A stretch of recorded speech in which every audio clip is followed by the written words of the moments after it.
Rupanya saraf tersepit ni senang je nak terlepas semula. Tapi ramai orang lambat sedar sebab mula-mula dia datang macam sakit biasa je. Sengal sikit kat punggung, pinggang rasa ketat, duduk lama rasa tak selesa.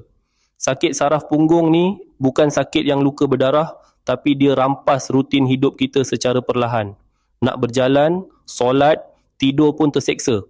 Dia bukan macam lenguh biasa, tapi bisa dia sampai ada kes lumpuh sebelah badan akibat masalah skiatika ni. Bagi yang tak tahu, sakit saraf punggung ni nama dia skiatika, dia sakit sebelah kaki sahaja. Mula-mula akan sakit di ekor punggung, membawa ke peha dan betis. Sampai tahap nak berjalan 5 langkah pun seksa. Naik tangga pun tak mampu. Kadang rasa macam renjatan elektrik menyucuk dalam kaki.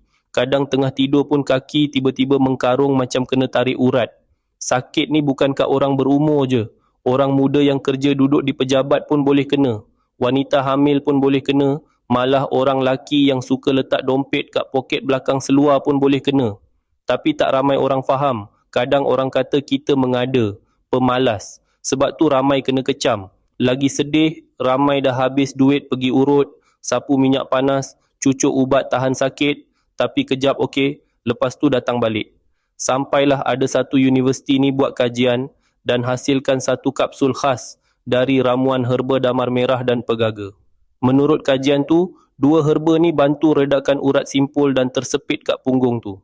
Apa yang buat aku terkejut, ramai maklum balas pengguna kata mula rasa badan lebih ringan, senang bergerak dan kaki dah kurang mengkarung waktu malam. Ada yang sebelum ni nak bangun dari duduk pun kena tahan dinding, sekarang dah mula boleh berjalan lebih selesa.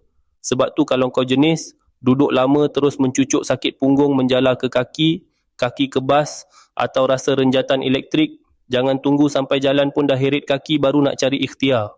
Tekan je link bawah ni sekarang. Aku berani recommend sebab ramai dah dapat manfaat kesembuhan. Klik sekarang.